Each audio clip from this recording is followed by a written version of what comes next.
Hello everyone, welcome back to my channel Abindita. আজ তোমাদেরকে দেখাবো খুব সহজভাবে ঘরে তোমরা কিভাবে জগন্নাথ মহাপ্রভুর স্নানযাত্রা পালন করবে।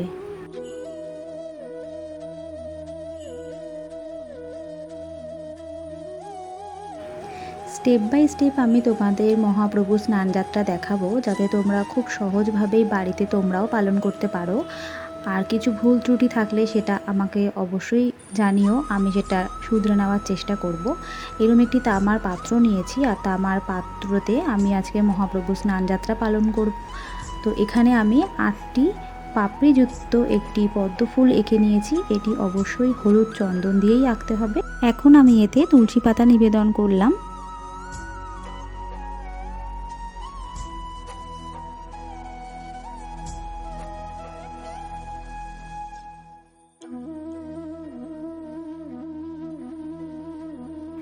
একে একে আমি এবার ওনাদেরকে স্নানের জন্য এই পাত্রে ওনাদেরকে বস্ত্র পরিয়ে বসিয়ে দিয়েছি।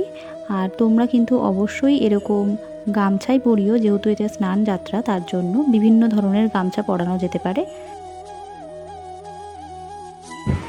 একে একে আমি জগন্নাথ, বলরাম এবং সুভদ্রা রানীকে গামছা পরিয়ে স্নানের জন্য তার পাত্রে বসিয়ে দিলাম। এখন আমি ওনাদেরকে পুষ্প দ্বারা স্নান করাবো। এই পুষ্প স্নানের সময় আমি মন্ত্র বলবো, ইদং পুষ্পং শ্রী বলভদ্র সুভদ্রাভং শ্রী জগন্নাথ নম। তোমরা যাই দিয়ে স্নান করাও না কেন, প্রতিবারই কিন্তু এই মন্ত্রটি উচ্চারণ করবে। আমি এই মন্ত্রটা লিখেও তোমাদের দেব। এখন আমি ওনাদের হলদি কুমকুমের যে টিপ, সেটা নিবেদন করলাম। ওনাদেরকে ঘি অর্থাৎ ঘৃতর দ্বারা স্নান করাবো। তোমরা কিন্তু একই মন্ত্র বলবে, ইদং ঘৃতং শ্রী বলভদ্র সুভদ্রাভং জগন্নাথ তে নমঃ। এই মন্ত্রটি তোমরা একে একে 3 জনকে নিবেদন করতে পারো, কিংবা একবার বলেই তোমরা 3 জনকে স্নান করাতে পারো। তো ঘি দিয়ে এইভাবে স্নান করানোর পর আমি এখন স্নান করাচ্ছি মধু দিয়ে। মধু দ্বারা ওনাদের স্নান করানো হচ্ছে। এখন আমি বাড়িতে কিভাবে জগন্নাথ দেবের স্নানযাত্রা সম্পন্ন করেছি সেটাই তোমাদের সামনে তুলে ধরেছি। তোমরা তোমাদের মতন যে কোনো উপকরণ দিয়েই কিন্তু স্নানযাত্রা করতে পারো। আমি যা দিয়েছি এখানে, তার সাথে কিন্তু তোমরা নিজেদের পছন্দ মতন অ্যাড করে নিতে পারো, কোনো অসুবিধা হবে না তাতে। এখন আমি ওনাদের তুলসী পত্র নিবেদন করলাম। একে একে বলভদ্র, সুভদ্রা মা এবং জগন্নাথ দেবকে তুলসী পত্র নিবেদন করছি।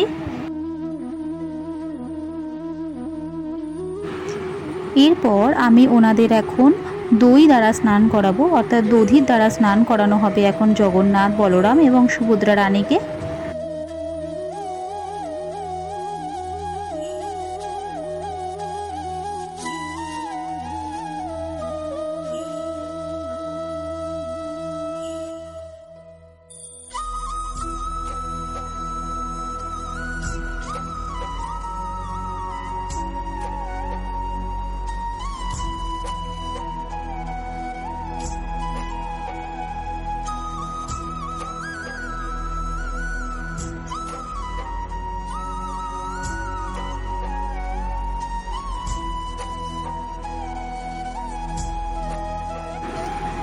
দধি স্নানের পর ওনাদেরকে এখন অঘরু দিয়ে স্নান করানো হচ্ছে। এই অঘরু দশকর্মার দোকানেই পাওয়া যায়। অঘরু মিশ্রিত জল দিয়ে এখন জগন্নাথ দেব, বলরাম এবং সুভদ্রা রানী মাকে স্নান করানো হচ্ছে।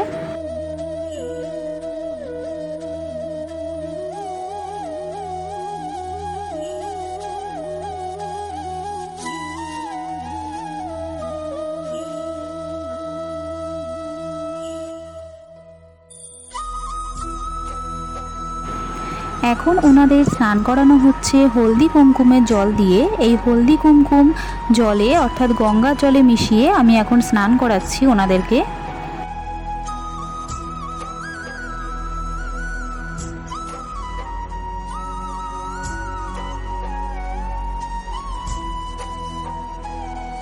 এখন ওনাদের স্নান করাবো শর্করা মিশ্রিত জল, অর্থাৎ চিনি বা মিছরির যে জল হয় সেই জল, তার মধ্যে আমি তুলসী পাতা নিবেদন করেছি। আরও একটি কথা বলে রাখি, তোমরা কিন্তু অবশ্যই এই সব স্নানের জলে তুলসী পাতা নিবেদন করবে। তুলসী পাতা নিবেদন করে আমি এই শর্করা মিশ্রিত জল দিয়ে এখন স্নান করাচ্ছি। আরও একটি কথা বলি, কিছুই যদি না থাকে, শুধুমাত্র পঞ্চামৃতের সাহায্যেও কিন্তু জগন্নাথ দেবের স্নানযাত্রা সম্পন্ন করা যায়। পঞ্চামৃতের মধ্যে কিন্তু অবশ্যই এই শর্করা থাকে, অর্থাৎ দুধ, দই, ঘি, মধু এবং শর্করা অর্থাৎ চিনি বা মিছরি, তার মিশ্রণ করে স্নান করাতে পারো। এবার আমি ফলের রস তার মাধ্যমে স্নান করাবো। এই ফলের রসের মধ্যে আমি কিন্তু এখানে নিয়েছি আমের রস, পাকা আমের রস। এই আমের রস দিয়ে আমি এখন প্রভু জগন্নাথ দেব, বলরাম দেব এবং সুভদ্রা রানীকে স্নান করাচ্ছি। তোমরা যে কোনো ফল নিতে পারো এখানে, আমি পাকা আম দিয়ে স্নান করাচ্ছি। এখন স্নান করানো হচ্ছে দুধের দ্বারা।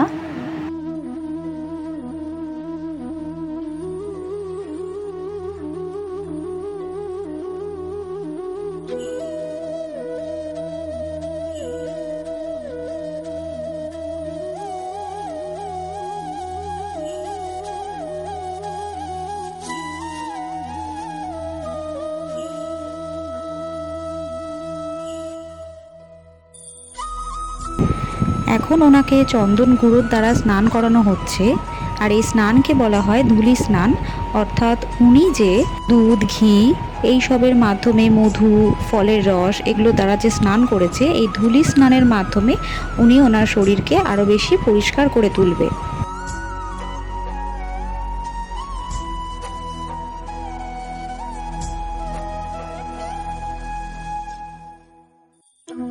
এই ধূলি স্নানের পর ওনাকে এখন গঙ্গা জল দিয়ে স্নান করানো হচ্ছে।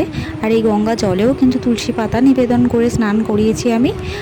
এই গঙ্গা জলের মাধ্যমে ওনাকে এখন ভালো করে আমি পরিষ্কার করে নেব, যাতে কোনো রসালো জিনিস বা মধু, ঘি এগুলো গায়ে লেগে না থাকে।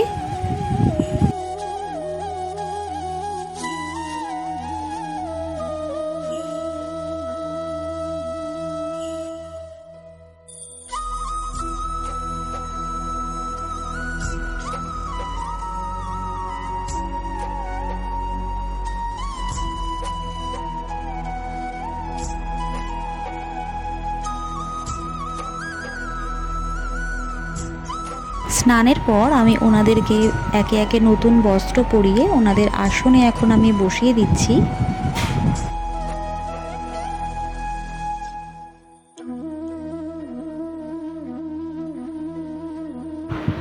একে একে আমি ওনাদের সবাইকে সুন্দর করে সাজিয়ে দিয়েছি আমি আমার মনের মতন করে। কি সুন্দরটাই না লাগছে জগন্নাথ দেব, বলরাম দেব এবং সুভদ্রা রানীকে। এবার আমি ওনাদেরকে ফুলের দ্বারা সাজিয়ে তুলব। জগন্নাথ দেবের স্নানযাত্রা জগন্নাথ দেবের জন্মতিথি দিবস হিসেবে পালিত হয়। জ্যৈষ্ঠ পূর্ণিমা তিথিতে স্নানযাত্রা হয় বলে একে স্নান পূর্ণিমা বা দেবস্নান পূর্ণিমাও বলা হয়ে থাকে। স্নানযাত্রার আগে পর্যন্ত জগন্নাথ দেব রত্নবেদিতে অবস্থান করে। স্নানযাত্রার জন্য জগন্নাথ দেব, বলরাম দেব এবং সুভদ্রা রানীকে ওনাদের স্নান মঞ্চে কিন্তু নিয়ে আসা হয়। স্নানের পর জগন্নাথ এবং বলরামের হাতি বেশ বা গণেশ বেশ পরানো হয়। আমার কাছে সেই বেশ ছিল না, তাই আমি সেই বেশ পরাতে পারিনি, ওনাদের ফুলের দ্বারাই সাজিয়ে তুলেছি। এই স্নানযাত্রার পর সর্দি জ্বর হওয়ার কারণে ওনাদের 15 দিন আলাদাভাবে অন্য জায়গায় রেখে দেওয়া হয়। এরপর যখন নবমূর্তিতে জগন্নাথ দেব নানান বেশভূষায় সুসজ্জিত হয়ে দর্শন দেন, তখন এই উৎসবকে বলা হয় নেত্র উৎসব বা নবযৌবন উৎসব। আর এই দিনটি রথযাত্রা হিসেবে মহা ধুমধামে আমরা পালন করি। স্নানযাত্রার খুব সামান্য কিছু কথা আমি তোমাদের সাথে শেয়ার করলাম। কেমন লাগলো সেটা তোমরা অবশ্যই জানিও। প্রভুকে বিভিন্ন ফুলের দ্বারা সাজিয়ে তুলসীপত্র নিবেদন করে আমি এখন হলদি কুমকুমের চন্দন লাগিয়ে দিলাম। অবশ্যই কিন্তু তুলসী পাতা নিবেদন করতে হবে। আমি তুলসীর মালা এখানে পাইনি, তাই আমি তুলসী পাতাই দিয়েছি ঠাকুরকে।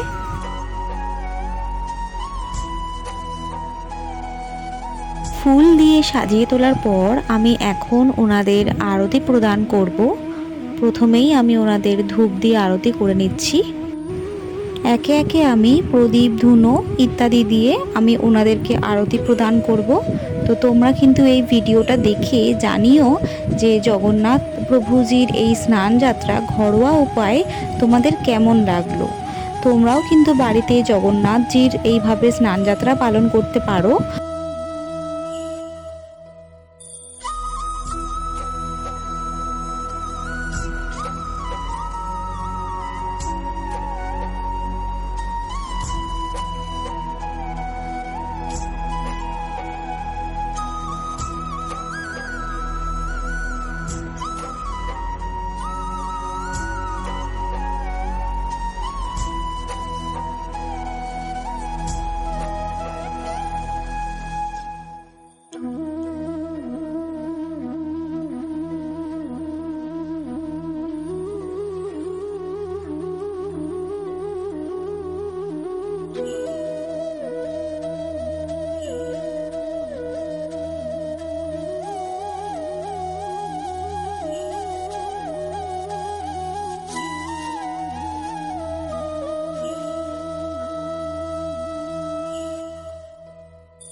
ঘরোয়া উপায়ে জগন্নাথ দেবের স্নানযাত্রা তোমাদের কেমন লাগলো তোমরা কিন্তু অবশ্যই কমেন্টের মাধ্যমে আমাকে জানিও।